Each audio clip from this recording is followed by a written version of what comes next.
you need to go to the Nationals for Wonders of the First, if you can.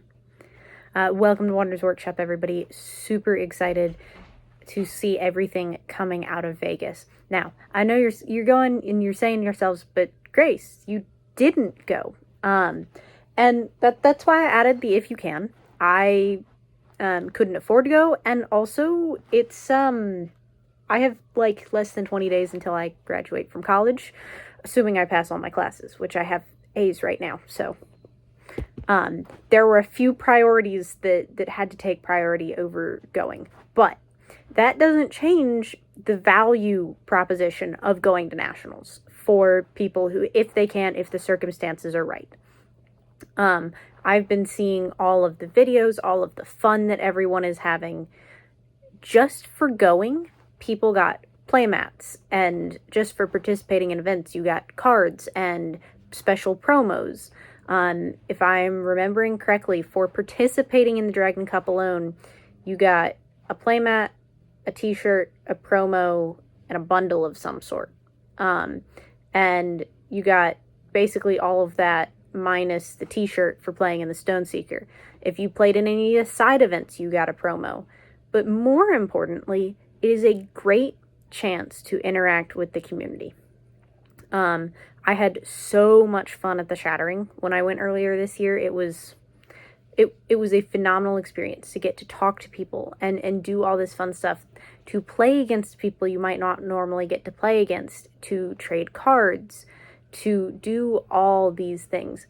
What you get out of value-wise of going to an event like that is way more than you would expect. I think almost everyone that I know, that I've seen videos to and I've talked with who went, were able to trade for cards that they've been looking for and finally get their hands on cards they've been looking for months. First one that comes to mind is Nocturna for American Texan. Super happy for him because of that.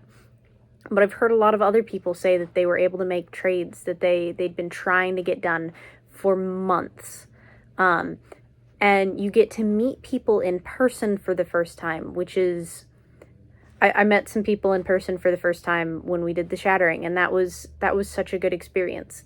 When you can, I mean, a lot of us can put faces to names from pictures and Discord and stuff, but there's a difference in that interpersonal shaking hands interaction.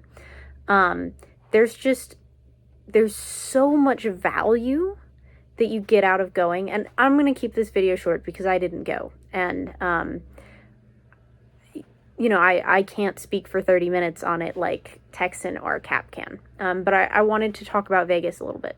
And here's the other thing. Huge shout out to Skizzy for doing live streams and anybody else who did live streams. But there was no real other way to know what was going on. So you get to know in real time as you're there, as you're watching, who's doing well, who's winning, seeing the best players play the game. And that's really special as well. There's just a whole lot of good that comes out of going. It's a very unique experience from what I've heard. And from what I know from going to other kinds of conferences for scouting and like I've done a couple of national conferences for a couple like school things or scouting or so on and so forth, and it's just such a good way to get to know people and get to know the game so much better. So my hypocritical statement for the week, if you'd call it that, is if you can go to Vegas, you need to go. I don't know if it'll be in Vegas next year, I don't remember, but if you can go to the Wonders National, you should go. I'm not saying spend money that you don't have to try and get there. I'm not saying break the bank if you're not into competitive play and you're not into talking with people, but I'm saying if you want to like see and have the experiences of getting promos and t-shirts and spending time with people, playing and talking with some of the best players in the game, that is the platform to do it on. That's kind of what I got for you today. Like I said, very sweet, short, and to the point. I didn't want to make a video about Vegas where I didn't go, but I didn't want to not make a video. So this is what I settled on. If you went to Vegas, please, please, please, please drop in the comments what you loved about it, what your favorite experience was, something, so that we can help convince people that it's awesome and that they should go. And please, as always, like, comment, subscribe, and keep being your wonderful selves.